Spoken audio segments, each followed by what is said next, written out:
Good morning, everyone. I'm Aaron Howell. I'm the chair of the Professional Development Master Group with CAR, and I welcome you to our September Latte and Learn. This morning, our session is going to be focusing on understanding the Community Land Trust Affordable Housing Model. Our guest speaker is Shekinah Mitchell. She's the Executive Director of the Piedmont Community Land Trust. Shekinah, I'm going to hand it over to you now, and welcome. Thanks, Aaron. Yes, again, my name is Shekinah Mitchell, and I'm so excited to be with you all today.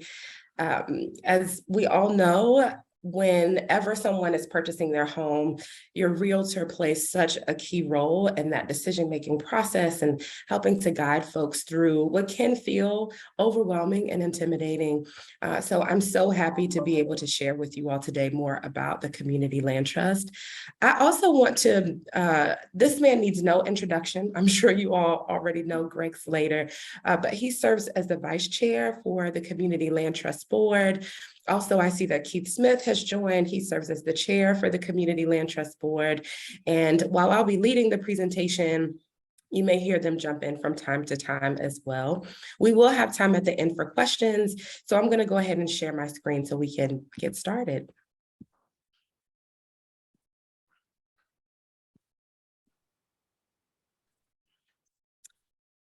Okay. So Piedmont Community Land Trust actually used to be called the Thomas Jefferson Land Trust. We're the longest standing community land trust in the state. We were founded in 2008 and have been focused on providing permanently affordable access to home ownership. Before I talk about what Piedmont Community Land Trust does more specifically, I want to show a quick video that provides an overview of Community Land Trust. We are one of hundreds of community land trusts across the state, and this, not the state, I'm sorry, across the country, and this will provide a solid foundation for understanding what community land trusts in general are.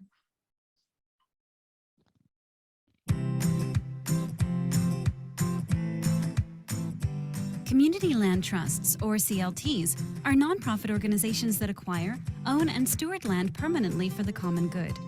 The most common CLT land use is housing, but retail, office, and a variety of other uses are possible.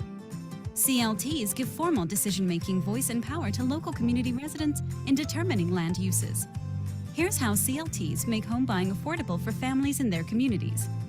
First, the CLT builds or buys homes using one-time public or private investment.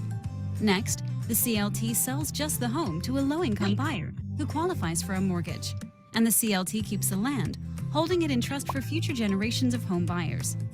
In return for being able to buy a home at a discounted price, the family agrees to pay it forward and sell to another low-income family at a price they can afford. The CLT manages the sales process, ensuring that each home buying family builds some wealth from a predetermined, limited amount of the sales proceeds.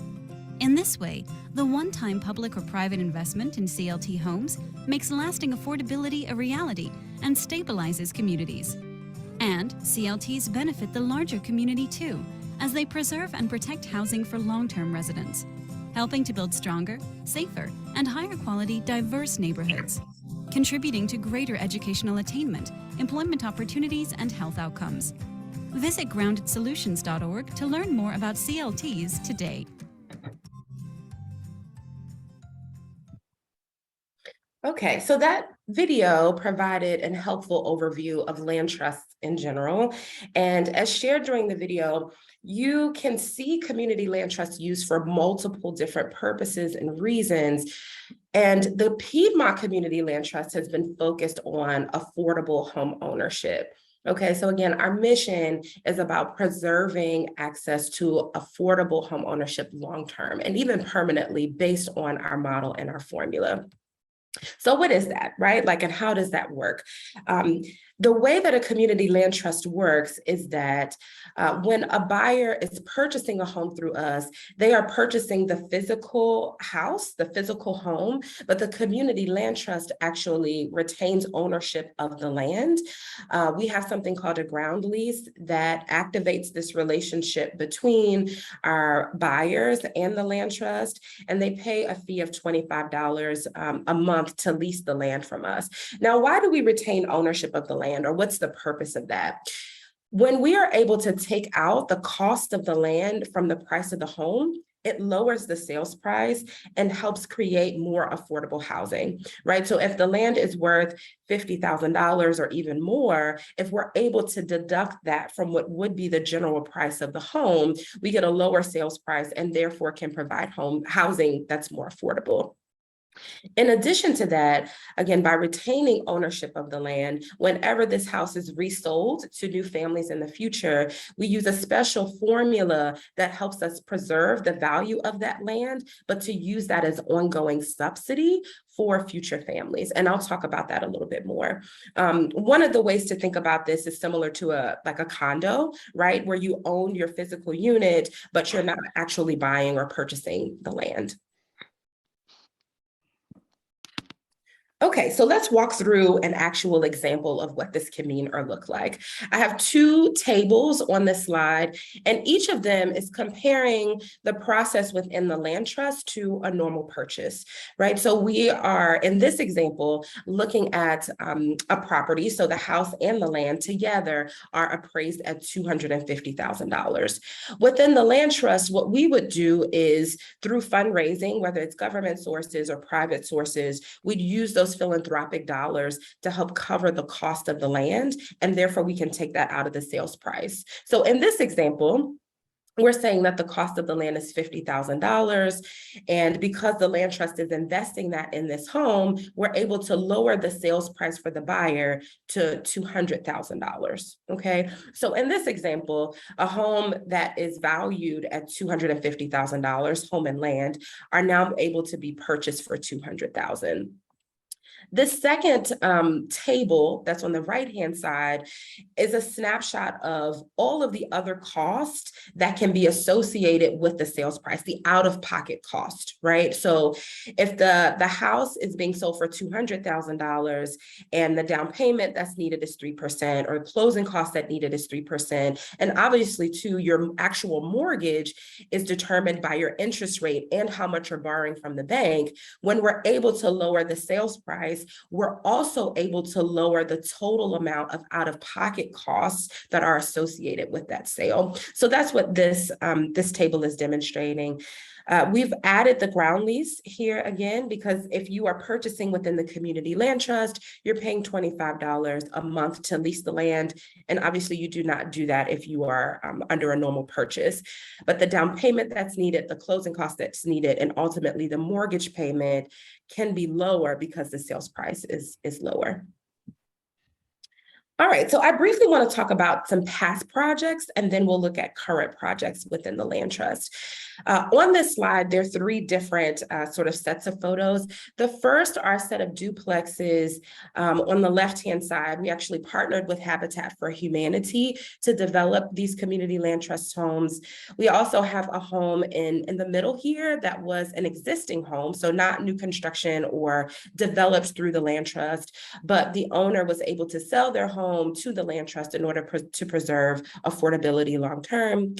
And this last cluster of homes on the right-hand side are 4 homes. They're all duplexes that were built on Nassau Street, new construction through Piedmont Community Land Trust. In addition to those past projects, what we currently have active are 2 housing developments that are in partnership with the private developer Stanley Martin. These are both communities within Albemarle County. We have Spring Hill Village, which are new construction townhomes. They're 3 stories, 2 bedrooms, 2 baths, 2.5 baths, I believe. And we have one of those units that are still available. We have sold 14 of them already, and we have 1 final unit available. And Avon Park is a very similar community. It's located really right across the street from Spring Hill Village. The design is similar in that they're 3-story townhomes, but they have an extra bedroom. So they're 3 bedrooms, 3 baths at Avon Park. I'll pause for a minute to see, Greg, if you wanted to add anything else, maybe talk about the price point for these units that we have available right now. Sure. I think it's using the example of what's going on here is helpful to understand what this model can really accomplish. You know, as we talk about the things we did in the past, the general model is if we lower the value of the home by the price of the land, we make it by affordable, and that's exceptional in and of itself. What we've learned is by partnering with builders who want to participate in this, these opportunities to create affordable housing, we can do much better. And I can't give you a better example than everyone on this call has probably talked about affordable housing at some point and heard about Albemarle County's proffered affordable housing program. Communities get developed, 15% of the homes are supposed to be affordable. Well, not very many of these homes have ever been built in the last 15 years because the math doesn't work. There's literally nothing the builder can build to achieve the price they have to achieve to satisfy the proffer. So they end up creating rentals, or they ADUs, or simply writing checks for it to go away. Well, Spring Hill is the first place we tried to make our model work with the proffered affordable housing program. And Stanley, so we're actually creating much more savings in the affordability of the home because of them, because they're actually building a home. Well, I'll start with the proffer. The proffer says they were required to build 15 homes and sell them for no more than $243,750. That wouldn't work for any builder in town without our partnership. So what's happened there is we've partnered with them. They're building the home at below their cost, and then we're showing up with an additional funds to cover the cost of the transaction and to make the program palatable for them. So we started selling these for $243,750, and they were appraising for $325. A year later, interest rates go up. These homes are now appraising for over $350. But at $243,750, we couldn't even qualify any buyers at 80% of the median area income, which is the limit for these opportunities. So we used a grant from the county to lower these prices even further. So the last opportunity at Spring Hill Village is a finished home. We are selling it for $214,750, and the last one appraised for $355, I think. And then across the street at Avon Park, there are a total of 6 homes there to make up that 15% of affordable housing. They're under construction. They're future deliveries. We've sold 1. We were able to get an extra bedroom in there. And we have subsidized even what Stanley Martin is doing to get the price down further. And those opportunities are at $225,000. And you can find this information in the MLS. You can find the income limits and other information attached to the MLS as well. Thank you, Greg. Yep. So in addition to Spring Hill Village and Avon Park, the Community Land Trust also is in the process of renovating 5 homes that are on Prospect Avenue. We are looking at this project as an anti-displacement effort, as there's more development happening in and around the Fifield neighborhood. Housing values are going up. We have purchased these homes and are in the process of renovating them to make them accessible and affordable to folks who already call that neighborhood home. And we are looking for those homes to be finished, likely by the end of this year. And those 2 will be active in the MLS. We have partnered with Abundant Life Ministries and the Fifield Neighborhood Association to make sure we're cultivating a pipeline of folks who, again, already are connected to that community in order to preserve access to affordable housing for them there. So this is a snapshot of the projects that we have active right now. So now I want to go through a couple of frequently asked questions. And the first that we get is actually, what is the ground lease, or what is the purpose of the ground lease? So this is a contractual document that is signed by our homeowners, and it lays out the relationship between the community land trust and our buyers.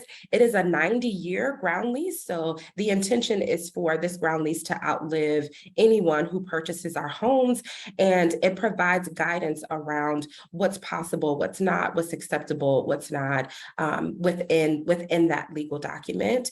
And again, the ground lease fee is $25 a month, and that's something that lasts throughout their ownership of their community land trust. It also includes protections for our homeowners and for the land trust, so that we understand the relationship between how leasing the land really works. Another question that we get is, how can a client go under contract on a PCLT home? And there are a few things I want to raise here. So one is that there actually aren't any negotiations. I know that that typically is a huge part of your role as realtors, is negotiating price point and other contingencies. But because of our model, the price is really what the price is that's set. And what we work to do is create a pipeline of buyers, so that once people are ready, and we even have a waitlist policy, once someone is ready to purchase and they've been pre-approved, they're in line for whichever home is actually available. But contracting works within this process similar to what it would work for purchasing a condo, right? So again, you don't actually own the land, but you are purchasing the physical property. And the timeline typically works pretty similarly as well. So on average, there's roughly 30 days between signing your contract and closing, and a lot of that is similar within the land trust as well. A question that we get from potential homeowners a lot is, can the land trust sell the land while I own the home? And the answer to that is no. It would actually be contradictory to our mission, right? And this is also a part of what's laid out in the ground leases, are those protections. We also have folks ask, who provides mortgages for PCLT homes, right? So a lot of times as realtors, you also may be connecting folks with lenders, helping them understand the process of qualifying for a mortgage. And we do have a core set of lenders who have been providing the majority of CLT loans. It includes Fulton Bank, NFM Lending, the Virginia Credit Union, and we provide this list of lenders to anyone who's interested in a community land trust home, because we know that they are familiar with our model. They have products that are aligned with the land trust. In addition, though, there are some buyers who come to us who are already pre-approved by other lenders. And what we found is that sometimes it can be a challenge in the underwriting process when it is a lender who's not familiar with our process and how the community land trust works. We have had challenges in the past where it's delayed closing, or where we've had to have someone go to one of our pre-approved lenders instead because they're familiar with the model. And so we don't require that our land trust home buyers go to specific lenders, but we do strongly encourage them to work with one of the lenders that we've worked with before, who we know are familiar with our model. We also have folks say, we understand that buying a house is about having stable housing, right? Like having a stable place for you and your family. And in addition to that, it's also about beginning to build wealth and maybe even leaving an inheritance for your family. So is that possible within the community land trust? And the answer to that is yes. So your community land trust home, as a home buyer, you can leave that as an inheritance for your children. The only caveat is that, and Greg alluded to this, and we'll talk about this a little bit more as well, in order to qualify to purchase a community land trust home, you have to be earning, it needs to be a family earning 80% of the area median income or below. While we don't have a basement or a floor, like a minimum that people need to earn, that ceiling does exist within the land trust. And within the context of this question, if you are leaving your actual physical home, if the buyer is leaving their physical home to their children, they also need to still be earning 80% of the area median income or below to inherit the physical house.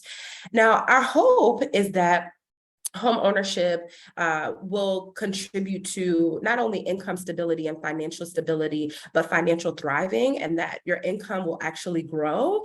And so if your children are earning above that amount, or your heirs are earning above that amount, what you'd want to do is simply sell your community land trust home and use the proceeds as the inheritance, which leads to the last question. How do you sell a Piedmont community land trust home?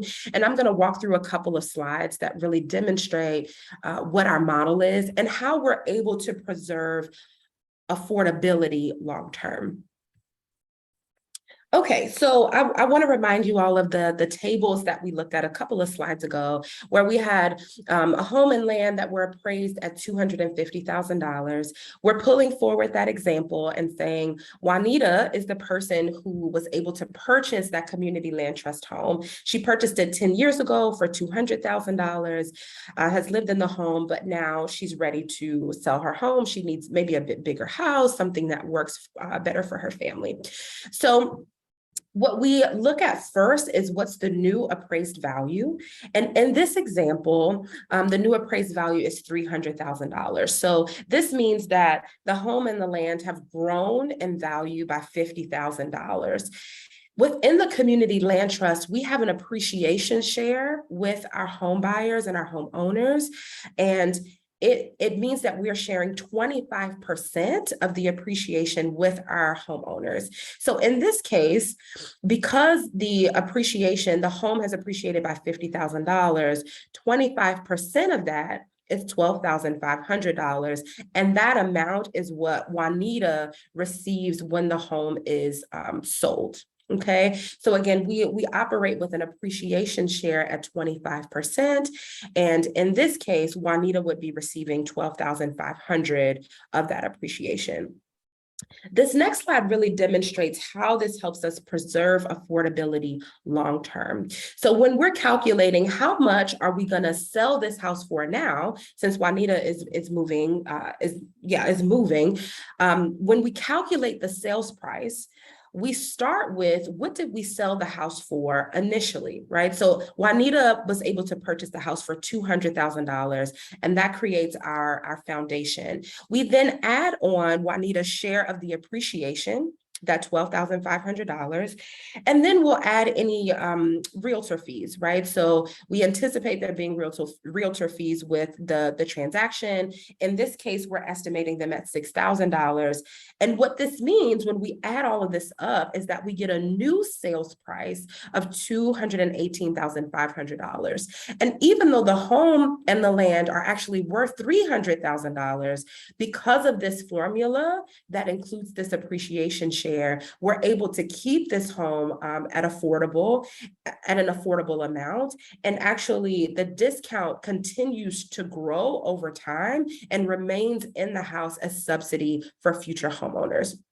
So what this is demonstrating is kind of the magic of our formula, which helps us keep these homes affordable in perpetuity, long-term. As long as they're within the community land trust, our resale formula will keep the sales price at a discounted rate. But this also does not capture all of what this means for Juanita, right? So we know that she's getting her share of the appreciation, that $12,500. But just like home ownership in any other instance means that as you're paying down your mortgage and paying down your principal balance, you can get those resources back at the time of sale. That works as well within the community land trust. So when we look at Juanita's total situation, she borrowed $200,000 or bought the house for $200,000, but her current balance 10 years later is only $146,000. This means that she's built up $54,000 worth of equity over those 10 years within her home as she's paying down the mortgage. So when we combine the equity that she's built from paying down her principal balance and her share of the appreciation, Juanita's actually walking away with over $70,000, right? And so what the community land trust is trying to balance is, how do we preserve access to long-term affordable home ownership while also providing an entry point to beginning to build wealth for individuals, right? So how do we prioritize communal benefit and individual benefit? And again, this resale formula that has the appreciation share is what helps us unlock that long-term affordability while you still get the benefit of the traditional pathway of building equity through paying down your mortgage. So this is in general an example of how this has worked, but I want to give a real life example within Charlottesville of what this appreciation share formula has looked like, right? So you all may remember from a few slides ago, we talked briefly about the homes that the Community Land Trust built on Nassau Street. These were new construction townhomes. You'll see the solar panels. These are energy efficient homes. We had 2 of these homes that were resold this past spring. And I want to briefly talk about what that looked like. So on this first box where we see facts at a glance, we have a few data points here, right? So in 2019, these homes appraised for $300,000. Through funding from the city of Charlottesville, we were able to lower the price to $215,000. And so that's what these buyers purchased their home for. When we fast forward to the spring, when they were resold, the new appraised value was $400,000, which in some ways is amazingly wonderful, and other ways demonstrates how challenging it can be to have access to affordable housing, right, at these levels of appreciation. So the new appraised value was $400,000, and our new sales price was only $240,000. This green box really explains how we were able to make that work, right? So we took the original sales price of $215,000, and we took 25% of the appreciation, right? So the difference between $300,000 and $400,000 is $100,000. And 25% of that is $25,000. So when we added that to the 215, we got 240. And we were fortunate in this case to have generous homeowners who were willing to donate, like the realtor fees. They helped cover those costs for the future buyers. They were paying that forward because of the experience they were able to have within the land trust. And so what this demonstrates is, again, an example of how this formula has been activated within our community. And just like we talked about with Juanita's example, her share of the appreciation is only a portion of what she walked away with in our example.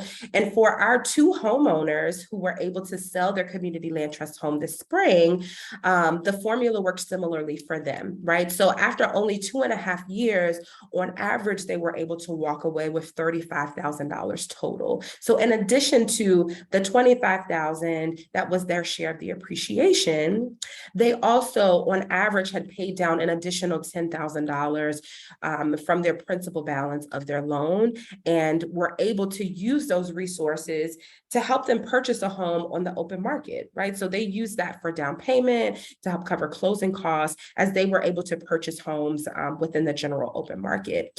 In this case, these homeowners really used the community land trust as an on-ramp into traditional home ownership.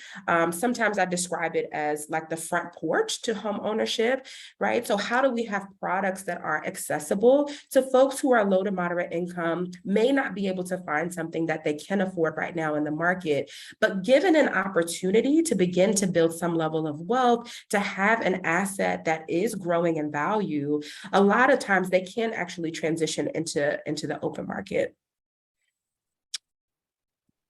Okay, so now let's talk about how do you qualify, right? So as you all are working with clients and trying to determine, is this person a good fit for the land trust? The core question is, where do they fall in terms of the area median income? And for us, the requirement in order to purchase a community land trust home, this family needs to be earning 80% of the area median income or less. And these numbers are determined by our federal government, by the Department of Housing and Urban Development, and released and updated every single year. What we're looking at on this slide are the 2022 numbers. And the way that this table works is that you look at the household size or the family size, and then you're looking at the maximum amount that someone can earn, or that a family can earn in order to purchase a land trust home. So if it's a family of 4, they need to be earning $83,850 or less in order to qualify to purchase a community land trust home. Outside of that, a few other things that we want our future homeowners to keep in mind as they're considering purchasing a community land trust home is that you want to have some savings. On average, we found that folks need to have around 3% of the sales price saved, which tends to be between $5,000 and $7,500. In addition to that, we also have found when working with lenders that our buyers need a median credit score of at least 640 in order to qualify for a mortgage. And so while the community land trust does not have a requirement for a particular credit score, we recognize that in order for a buyer to qualify for a mortgage, on average, they need to have a median credit score of at least 640. And this is what we communicate to our buyers as well. They'll also will ask, are you interested in any of the current projects? And also the Piedmont Community Land Trust partners very closely with Piedmont Housing Alliance. They have housing counselors and also a down payment loan administrator. And we introduce that as a resource within this process as well. So another critical question is, am I interested in a down payment assistance loan in order to help me purchase this home? If the buyer earns 80% of the area median income or below, if they've got the credit score that they need, are interested in a current project, may or may not need down payment assistance, the process can move very quickly in order for them to purchase a community land trust home. However, we do have a lot of folks who come to us who are not quite ready. And again, this is where we activate the benefits of our partnership with Piedmont Housing Alliance. We're able to connect them with a housing counselor to provide financial counseling, credit building, repair, and support. We even offered a workshop last week in the Fifeville neighborhood on credit building and repair. And so there are supports and services, even for buyers that are not quite ready, to help them get ready for their community land trust purchase. And I'll also just briefly, before we get to a place of questions and answers, because I'm sure you all have a ton of questions for us, I wanted to give a snapshot of the overall process requirements for purchasing a community land trust home.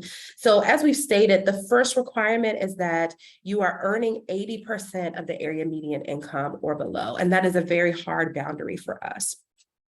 In addition, all of the folks who are interested in purchasing a community land trust home must fill out our interest or registration form. It is an online form that can be found on our website. And maybe we can send out some additional resources after this Latte and Learn so you all have access to this.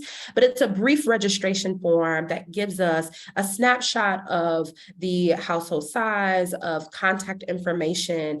And by filling out this interest or registration form, it gets you in the queue to learn about our upcoming orientations.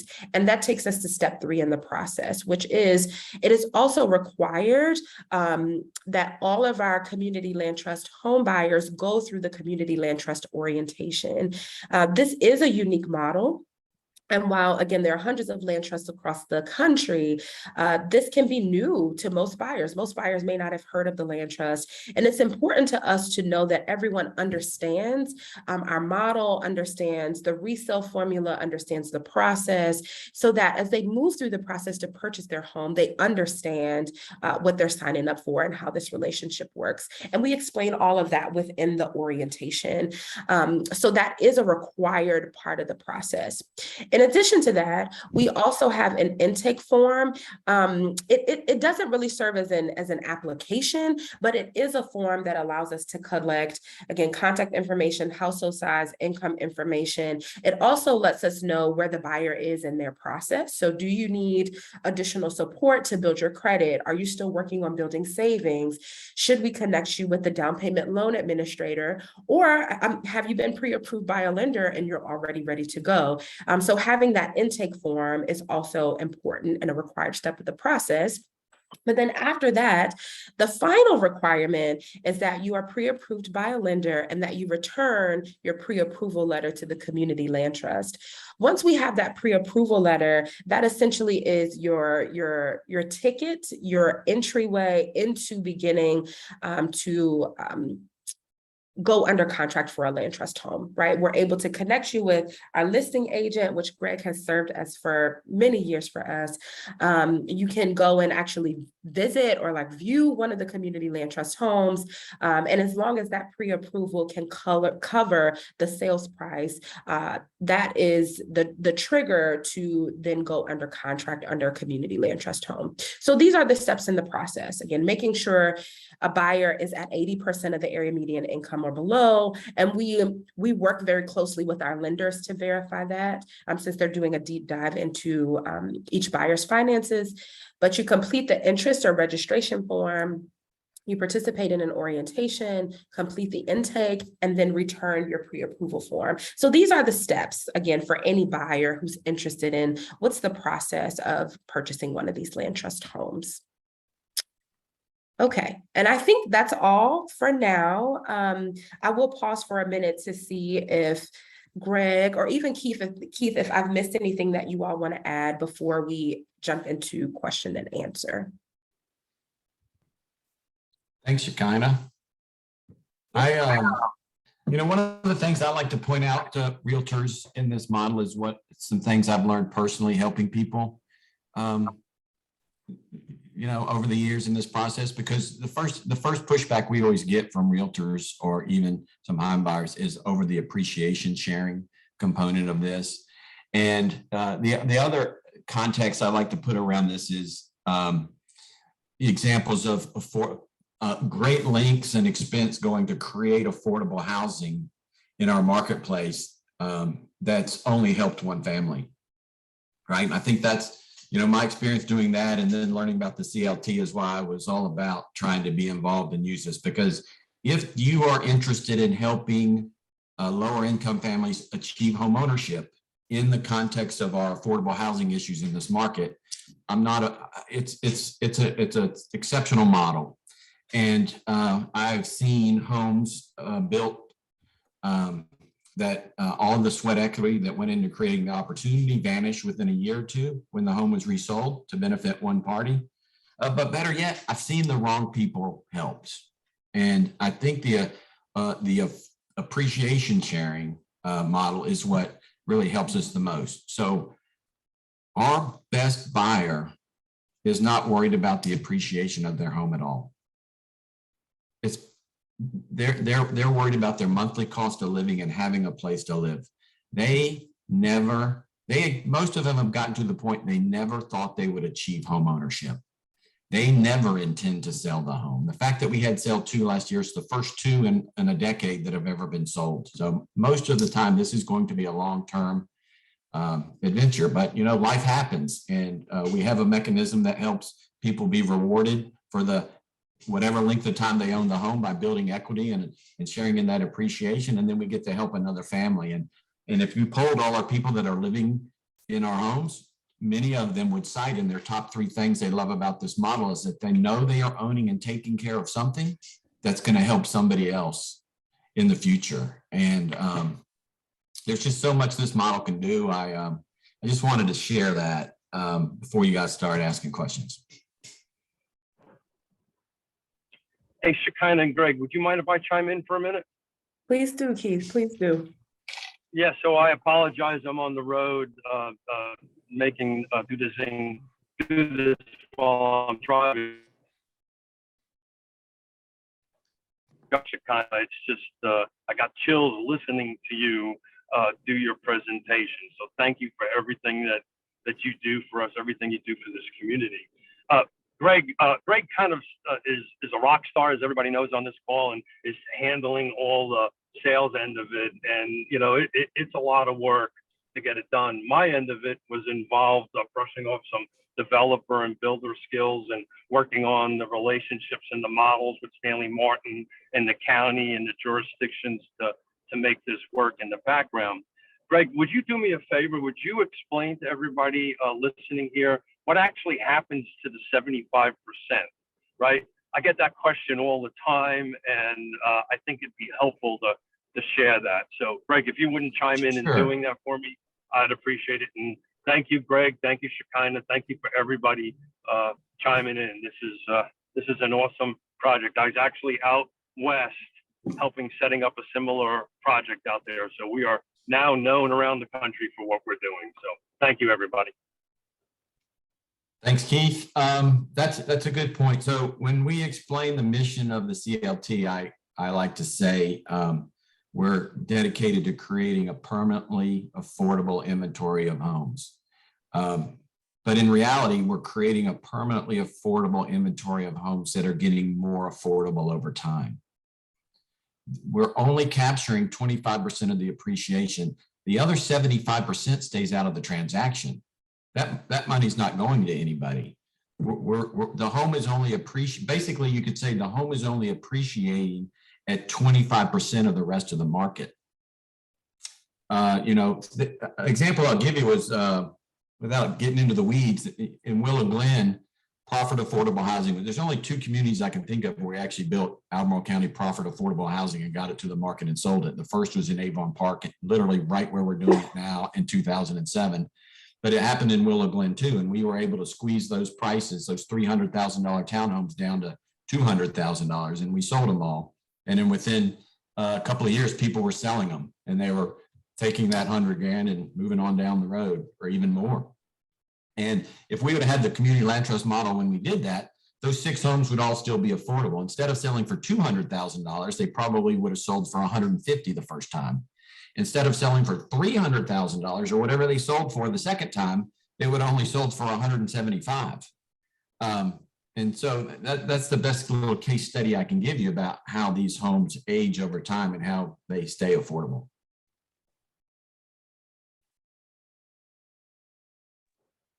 Thank you, Greg. Who pays the taxes on the land just popped up in the chat room. Right now, the owner does. We have been working, so most everything we've ever created for the land trust has been in the city until we got to this opportunity with Stanley Martin at Spring Hill Village. The city is more than aware that we would like to find a way to have the taxes on the land relieved for these people, but we have not been able to achieve that politically or administratively. So yes, the taxes on the land is paid by the homeowner. So Greg, I can add to that.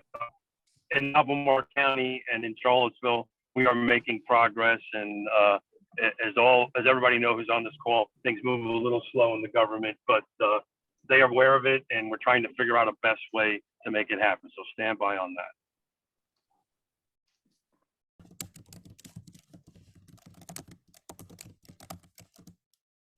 For PMI purposes, is the LTV calculated on the purchase price, not the appraised value? So as far as these, so when we talk about the mortgage side of this, the important thing to remember is, every day we help people buy homes attached to land. That's a fee simple purchase. If you remember your principles of real estate class, I'm sure everybody's got your book on the shelf. But what we're talking about here is a leasehold interest purchase. It's more common in the commercial environment than the residential environment, but it's catching on quickly. So we're working with 2 lenders who have leasehold programs. We mentioned Fulton Mortgage and NFM Mortgage is the 2 local options we have. So if we're selling the home for $225,000, it's just like they're buying a $200,000. All the mortgage math is related to the contract price.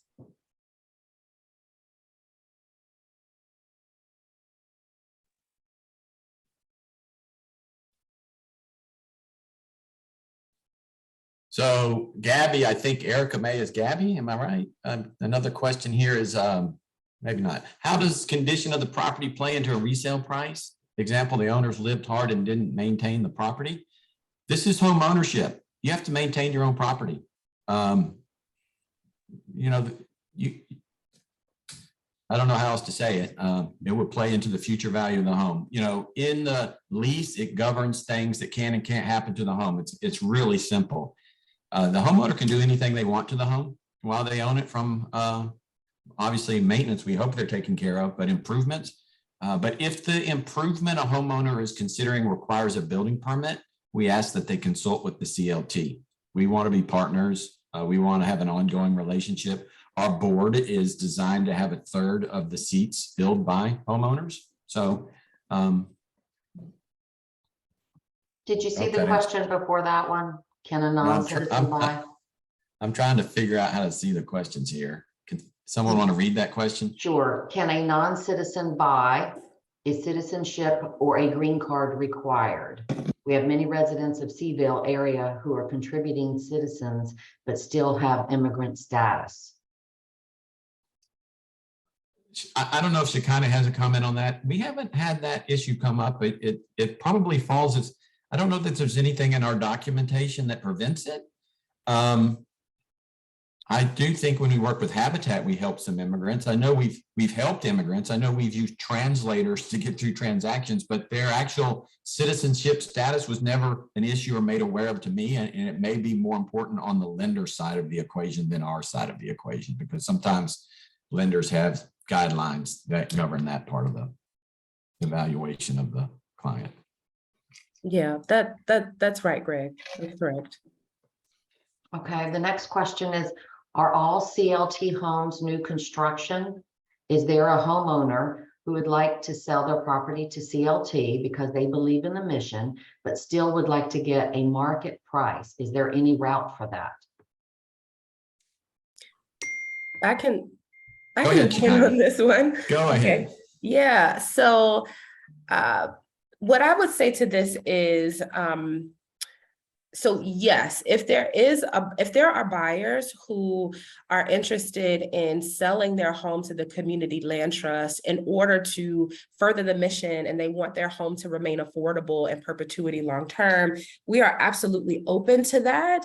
And actually, we are in the process of strategic planning right now to help us expand even how we've activated the model here. The main question will be, though, around what's the price point, what is the market value, and can we raise enough subsidy to then cover the difference between that market rate and what will be affordable to a family at 80% of the area median income. But would love folks to come to us if they are interested in doing that, so we can have those conversations, look at the numbers, see what can work. But there are land trusts across the country who do that as their bread and butter, and even find ways to be an alternative for folks who are at risk of foreclosure, right? So there are lots of ways that the tool can be activated for existing homeowners, whether they believe in the mission or need to get into a more affordable mortgage, and would love for them to come to us so we can have that conversation. Can I just make a little plug? The reason I asked that partly is that the whole zoning approach document that the city is putting together right now, they have a section there talking about first right of refusal of the city, which I don't know if that's CRHA or who would actually purchase properties. I think that's it might be politically difficult, but I think incentive programs to purchase properties, I think you guys are a pretty good option besides CRHA to actually purchase homes. So I just want to push for that. Let me make a segue there for you. It's something we've talked about for years. The number one limiting factor of what we can achieve as a CLT is capital resources. That's right. We can't buy anything unless we raise money. But I was also thinking the city's housing fund. I actually feel like that could be a source too. They have. So the first part of that question was, are all CLTs new construction? The answer to that is no.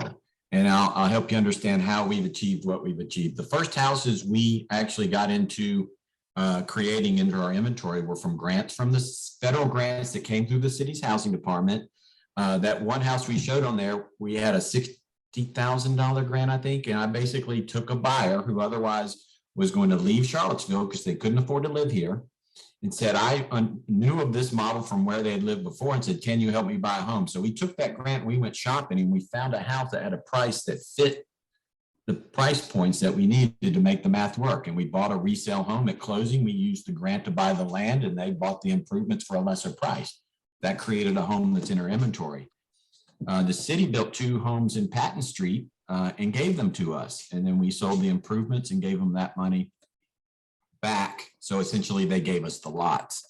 Partnering with Habitat, if you think we're helping people that help 80% of the median area income, and Habitat's helping people that make 50 or 60% of the median income, and then they partner with us and we move the value of the land, you just lowered the income limits to help people qualify. So we took an already subsidized house and subsidized.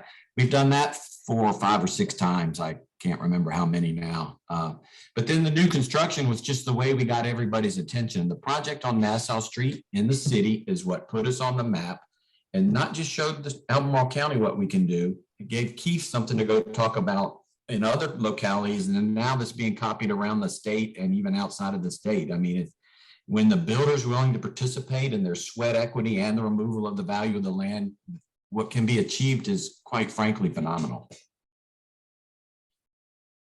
Greg and Shekinah, would you mind if I can jump on the second half of that question in Go for reference it. to the, so in reference to the first right of refusal, so I also sit on the Thomas Jefferson Planning District Commission, and I asked that very question of Michael Payne and two of the other elected city officials there. So to put clarity to that, this is only, that first right of refusal is only for rental units. So paint a little picture about that is if a developer comes in and puts a 50-unit apartment complex in there, they want to have the first right of refusal of putting in rental voucher tenants in there. So it is not intended for purchase. It's intended as an incentive for the developers to produce affordable rental units. So I just wanted to clarify that. I encourage them to use a different term than first right of refusal. It means different things to different people. But I just wanted to add a little clarity to that. And I got to jump off. I want to thank everybody for being on board. And if you got any questions, please reach out to Shekinah, Greg, or myself. Have a great day, everybody. Okay, great. Thank you. Thanks, Keith. We have two more questions. One is, okay, so now we've opened the can of worms. Now, can we suggest that an immigrant can now apply? Yeah, so I would say absolutely, right? So Okay. the process would be the same regardless of your immigration status and in terms of the land trust process. But the big question may really be around their experience with the lender. But What I would say to that is let's get registered, and we're a team. We're a team effort, and we're going to use every resource we have and the resources at the city and the county and PHA and our lenders, and we go figure it out. It's a Rubik's Cube. Every situation is different, and we'll work on it for sure. Okay, last question. How many houses do you sell per year? And what is the average length of the home ownership within this program? Shekinah, I think maybe just giving you guys a history of how we got here will help you understand this question better. agree. Look, this CLT was formed about 10 minutes before the Great Recession, and every resource available to affordable housing went to foreclosure prevention. We meandered along, rubbing two sticks together for 5, 6, 7, 8, 9, I don't know how many years before we were even able to afford an executive director. We could not be more excited to have someone like Shekinah leading our organization. So in roughly the first 10 years we were around, we created about a dozen homes, and it was with habitat partnerships, small grants, private contributions to have enough money to go buy one home out of the resale inventory. And then we received a grant from the city. They finally decided they were going to try to make this work, and they gave us we earned a $250,000 grant to buy 4 undeveloped lots on Nassau Street. Vermonte Homes stepped up as a home builder. Keith served as the developer. Vermonte Homes built the homes. We made the project work, and that's when everything started happening for us. We've since partnered. Long story short, in the first 10 years, we created about a dozen homes. In the last year, we've put 14 homes into our inventory. So we don't have a lot of averages. I know of the 30 homes out there that we'll have very shortly, only 2 have ever been resold. Some of these people have only been in there a few months. So we don't have a lot of statistics like this, but we have turned the corner and definitely have goals for creating many more homes like this if we can get the support, the financial support we need. Okay, great. So someone had asked about putting the link up for the application. If you want to send me those forms, because you talked about another form, I think, if you want to send those to me, the recording, and we'll have a link also for these forms in Monday's newsletter. Everybody will be able to. They're also attached to the MLS. There's a listing in Spring Hill Village. There's a listing in Avon Park. The agent notes references the link. There's attachment. The income limits are attached, but the easiest place to go is PiedmontCLT.org. And then click on Steps to Home Ownership and you will see everything you need. That's right.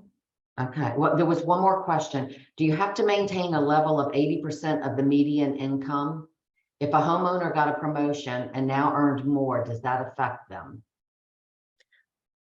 So in short, the answer to that is no, you do not have to maintain that 80% median income level. And I'll even take it a step further to say, we hope that this will actually unlock even more benefits to the family by getting them into stable, affordable home ownership, and that their income will go up. We hope that their income will grow, that they will achieve even higher levels of financial flourishing. So no, there's no one who's going to come back and say, are you still earning this amount? They're not in jeopardy or need to maintain their income at a certain level in order to keep their home. Okay. All right. Well, Shekinah, Greg, thank you both for bringing this topic to us. I think it's been very rewarding for everyone to learn more about this. And I thank everyone for attending today. I say happy Friday to you, and be on the lookout for the recording on Monday's newsletter. Thank you so much. Have a great weekend. Thanks, everyone.